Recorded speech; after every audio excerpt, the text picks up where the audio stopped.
भारत आज मुंबई के जियो convention centre में पहले विश्व श्रव्य दृश्य मनोरंजन शिखर सम्मेलन वेव्स 2025 की मेजबानी करेगा। प्रधानमंत्री नरेंद्र मोदी 4 दिन के सम्मेलन का उद्घाटन करेंगे। ये समारोह ऑडियो विजुअल और मनोरंजन उद्योग के भविष्य पर चर्चा के लिए वैश्विक मंच उपलब्ध कराएगा। सम्मेलन की थीम है कनेक्टिंग क्रिएटर्स, कनेक्टिंग कंट्रीज। सम्मेलन में फिल्में, OTT, gaming, comics, digital media, artificial intelligence, प्रसारण और उभरती तकनीक को साथ लाकर इस क्षेत्र में भारत की क्षमता का प्रदर्शन करना है। प्रधानमंत्री मोदी क्रिएटोस्फेयर का भी दौरा करेंगे और इंडिया चैलेंजेस के माध्यम से चुने गए क्रिएटर से बातचीत करेंगे। सरकार ने आगामी जनगणना में जाति जनगणना भी कराने का फैसला किया है। कल प्रधानमंत्री नरेंद्र मोदी की अध्यक्षता में मंत्रिमंडल की राजनीतिक कार्य समिति ने यह निर्णय लिया। सूचना और प्रसारण मंत्री अश्विनी वैष्णव ने कहा कि इस फैसले से स्पष्ट है कि नरेंद्र मोदी सरकार समाज और देश के हित के लिए प्रतिबद्ध है। श्री वैष्णव ने कहा कि विपक्षी कांग्रेस शासित सरकारों ने हमेशा जातिगत जनगणना का विरोध किया। वहीं गृह मंत्री अमित शाह ने केंद्र की आगामी जनगणना में जाति गणना को शामिल करने के निर्णय को सामाजिक समानता और हर वर्ग के अधिकारों के प्रति दृढ़ प्रतिबद्धता का संदेश बताया है। कृषि एवं किसान कल्याण मंत्री शिवराज सिंह चौहान ने कहा है कि ये जनगणना पूरी तरह पारदर्शी और देश हित में होगी। प्रधानमंत्री नरेंद्र मोदी 2 दिन के दौरे पर आज शाम केरल पहुंचेंगे। वे कल देश का पहला अर्ध स्वचालित बंदरगाह विजिंजैम इंटरनेशनल पोर्ट राष्ट्र को समर्पित करेंगे। प्रधानमंत्री ने कल सूचना और संचार प्रौद्योगिकी आधारित बहु मॉडल प्लेटफॉर्म प्रगति की 46वीं बैठक की अध्यक्षता की। प्रगति का उद्देश्य केंद्र और राज्य सरकारों की भागीदारी से योजनाओं का सक्रिय प्रशासन और समयबद्ध कार्यान्वयन सुनिश्चित करना है। भारत ने पहलगाम आतंकी हमले को देखते हुए पाकिस्तानी विमान कंपनियों के लिए अपना वायु क्षेत्र प्रतिबंधित कर दिया है। ये फैसला 23 मई तक प्रभावी रहेगा। नागरिक उड्डयन मंत्रालय ने बताया है कि सैन्य विमान सहित पाकिस्तान में पंजीकृत वहां से संचालित या लीज पर परिचालित विमानों के लिए भारतीय हवाई क्षेत्र उपलब्ध नहीं होगा। इस बारे में नोटिस जारी कर दिया गया है। जम्मू कश्मीर के उपराज्यपाल मनोज सिन्हा ने मौजूदा सुरक्षा स्थिति की समीक्षा के लिए कल वरिष्ठ अधिकारियों के साथ जम्मू में बैठक की। बैठक में उपराज्यपाल ने आतंकवाद के पूरी तरह सफाये और इसका पूरा नेटवर्क समाप्त करने के लिए सख्त उपायों का निर्देश दिया। जम्मू कश्मीर के मुख्यमंत्री उमर अब्दुल्ला ने भी कल समूचे केंद्र शासित प्रदेश में प्रमुख राष्ट्रीय राजमार्ग, एक्सप्रेसवे और सुरंग परियोजनाओं की प्रगति का जायजा लेने के लिए उच्च स्तरीय समीक्षा बैठक की। मुख्यमंत्री ने सुरक्षा से संबंधित मुद्दों की भी समीक्षा की।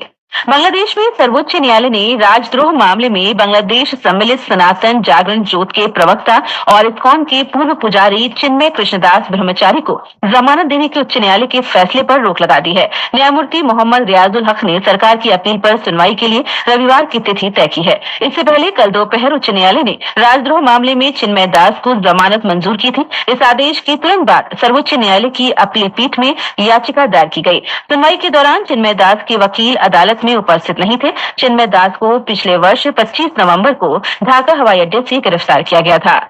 अमेरिका ने यूक्रेन के साथ आर्थिक साझेदारी समझौते पर हस्ताक्षर किए हैं। इससे यूक्रेन के प्राकृतिक संसाधनों और दुर्लभ खनिजों तक अमेरिका की पहुंच सुनिश्चित हो सकेगी। इसके बदले अमेरिका को यूक्रेन के पुनर्निर्माण के लिए संयुक्त कोष में निवेश करना होगा। अमेरिका और यूक्रेन के बीच इस समझौते पर पिछले कई महीनों से बातचीत हो रही थी। अमेरिकी वित्त विभाग की प्रेस विज्ञप्ति के अनुसार दोनों देश संयुक्त विनिर्माण निवेश कोष बनाने पर सहमत हुए हैं, जिसमें नए प्राकृतिक संसाधनों के परमिट पर यूक्रेन को मिलने वाला 50% लाभ और रॉयल्टी जमा होगी। आतंकवाद से निपटने पर मिस्र संयुक्त कार्य समूह की 4थी बैठक कल काहिरा में हुई। भारत के राजदूत केडी देवल और मिस्र के राजदूत वालिद अल फिकी के नेतृत्व में हुई इस बैठक में दोनों देशों की विभिन्न एजेंसियों के प्रतिनिधियों ने भाग लिया। विदेश मंत्रालय ने वक्तव्य में कहा कि बैठक के दौरान भारत और मिस्र ने पहलगाम आतंकी हमले की भी कड़ी निंदा की।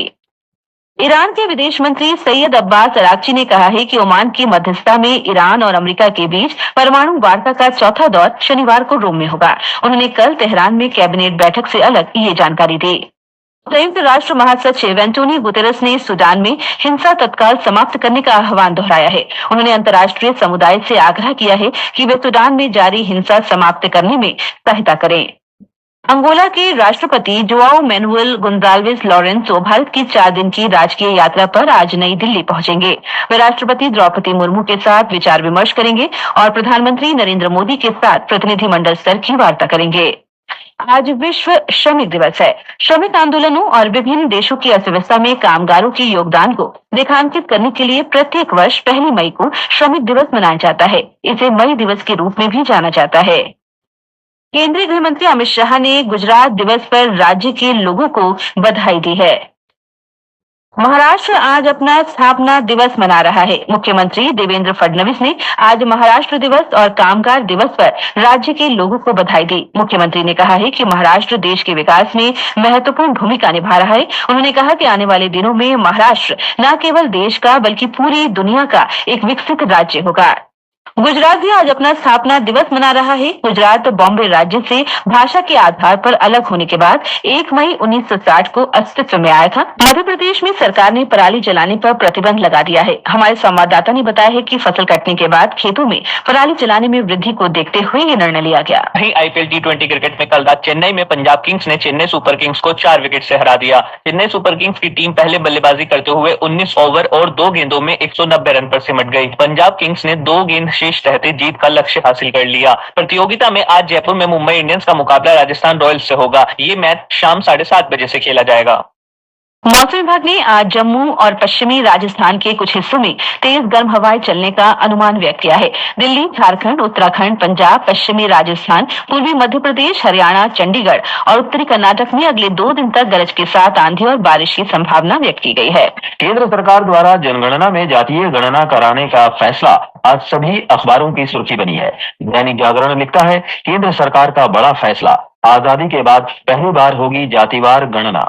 भारत होकर नहीं गुजर सकेंगे पाकिस्तानी विमान, अमर उजाला की खबर है। पत्र लिखता है, आतंकवाद पर एक और चोट, 23 तक रोक आधी रात से लागू।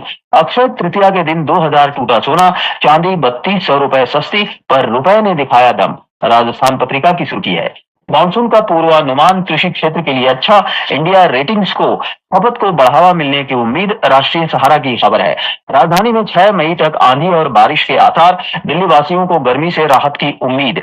आज विश्व मजदूर दिवस पर राजस्थान पत्रिका ने अपने पाठकों को बधाई दी है। पत्र लिखता है, 8 घंटे काम, 8 घंटे आराम, 8 घंटे मनोरंजन श्रमिक आंदोलन का मूल नारा था। धन्यवाद मनोज। और अंत में मुख्य समाचार एक बार फिर। प्रधानमंत्री नरेंद्र मोदी आज मुंबई में पहले विश्व श्रव्य दृश्य मनोरंजन शिखर सम्मेलन वेव्स 2025 का उद्घाटन करेंगे। केंद्रीय मंत्रिमंडल ने आगामी जनगणना में जाति गणना शामिल करने की स्वीकृति दी। पहलगाम आतंकी हमले को देखते हुए भारत ने पाकिस्तानी एयरलाइंस के लिए अपना हवाई क्षेत्र प्रतिबंधित किया।